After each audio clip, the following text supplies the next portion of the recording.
Life is an incredible archive of stories. If you do it right, or even if you do it wrong, just living long enough will supply you with a treasure trove of memorable adventures. The following memories take place over many decades, so settle in with a cold one and let me tell you a story. Let me start out by saying that I don't go looking for trouble. There are times, though, when I'm sure that trouble comes looking for me. Sometimes it falls right into my lap. This was one of those times. Let me explain. It all started when my folks decided to trade in my sedan for a newer car with a full warranty. I was transferring to the University of Arizona, 2,500 miles away, and they didn't want me to be stuck on the side of the road with a broken down car. At least, that was what was probably on my mother's mind.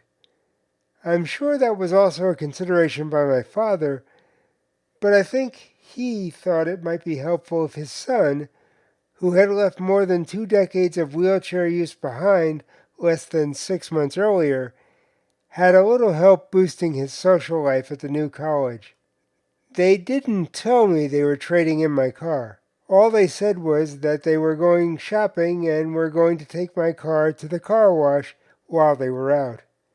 I didn't think anything of it because at the time I was following doctor's orders to remain in bed due to a severe bout of mononucleosis. I didn't like being stuck in bed, but the doctor had informed me that he would admit me to the hospital if I didn't follow his orders.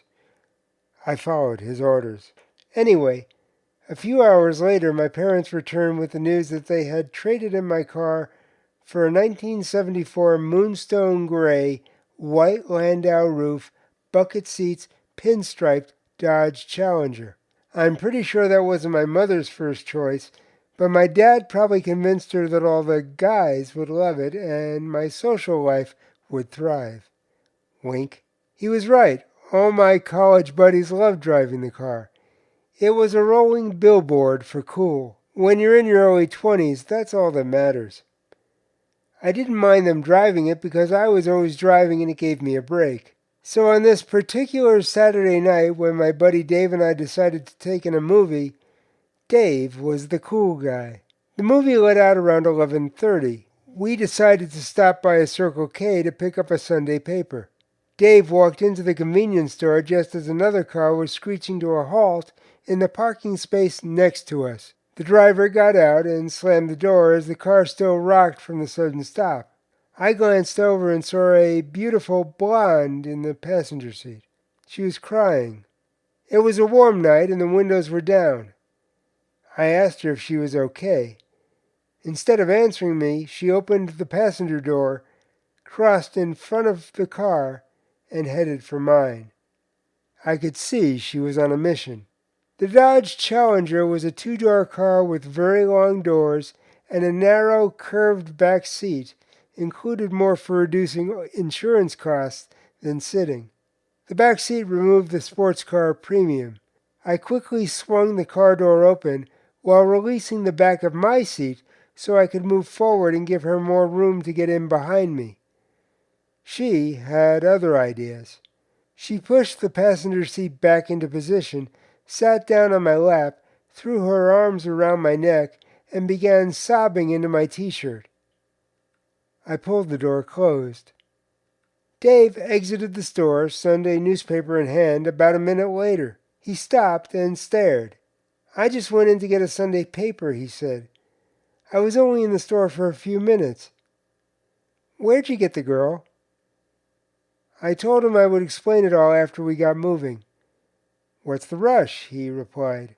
I nodded towards the front of the store. My new friend's muscle-bound boyfriend had just reached the doors, and I could tell from the expression on his face that he was up to speed. Dave quickly put two and two together, uttered a single word, tossed the Sunday paper onto the back seat, and scrambled to get into the car and turn the key. We peeled out of the parking lot a few seconds before the car previously parked next to us did the same. We headed down Speedway, which, despite its name, had a rather low speed limit. My car could have easily outrun his car, but this wasn't an action movie. While we frantically searched for a way to elude our pursuer, Lady Luck played her hand by way of a police car pulling in behind us. We now had a buffer between the Punisher and us. We breathed a sigh of relief and began discussing options. That is, until our luck ran out. The police car peeled off to answer a call. That's when I remembered the placard. The University of Arizona has two entrances, or at least it did when I was there. The north and south entrances had guard gates to stop anyone from driving on campus. In between, there were only a few small parking lots, mainly for maintenance, teachers, and professors. All other cars were required to park in the surrounding off-campus parking lots. There was one exception that was brought up to me by my student advisor upon my arrival on campus. Physically handicapped students qualified for a drive-on parking pass. This made it easier for me to park by the buildings where my classes were being held. I told Dave to head for the north entrance. We pulled up to the gate, and upon seeing the official placard through the windshield, the guard waved us through. Fortunately, our pursuer wasn't extended the same courtesy. The campus speed limit was only 15 miles per hour, which gave us plenty of time to work out our next move.